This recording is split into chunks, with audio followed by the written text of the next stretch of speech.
সুশিক্ষা শিক্ষিত বানানি ইসলামিক শিক্ষা যেটা আছে সেই শিক্ষাটার উপরে গুরুত্ব দিতাম। ইসলামিক শিক্ষার উপরে আমরা গুরুত্ব মোটামুটি দিছি না না, ওটার উপরে গুরুত্ব আরো বেশি হইতো। আপনার ছেলে যদি পড়াইয়া যদি মাস্টার্স ডিগ্রি করায়, অনার্স যদি করায়, LLB করায়, আর যদি ইসলামিক জ্ঞান যদি থাকে না, তাহলে আপনার ছেলে নাস্তিক মূর্ততর লাগানো হয়ে যাব। ইসলামিক জ্ঞান যেটা শিক্ষা যেটা এটা প্রত্যেক মা বাবার সন্তানা দিয়ে হলে গুরুত্ব সহকারে দিতাম। এখন তো স্কুল হয়ে গেছে গিয়া মর্নিং, বেশিরভাগ সকাল।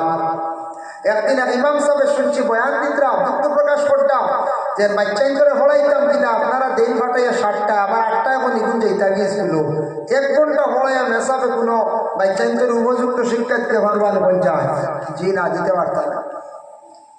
গতিকে আমরা প্রত্যেক বাড়ির মানুষ খেয়াল করিয়া ঘুম থাকি উঠকা উঠিয়া বাচ্চাইন করে গিয়া মসজিদের মধ্যে সকাল সকাল পৌঁছাবকা বাবা। সকাল সকাল যদি বাচ্চা মসজিদের মধ্যে যায় উপযুক্ত শিক্ষা অর্জন করতে পারবা। এই দায়িত্বটা থাকছে কি আমার মা এবং বাবার। আরো কিছু বাহ্যিকতার শিক্ষা আছে, এগুলা কিন্তু প্রত্যেক মা এবং বাবায় দিয়া যাইতাম। কিতা শিক্ষা?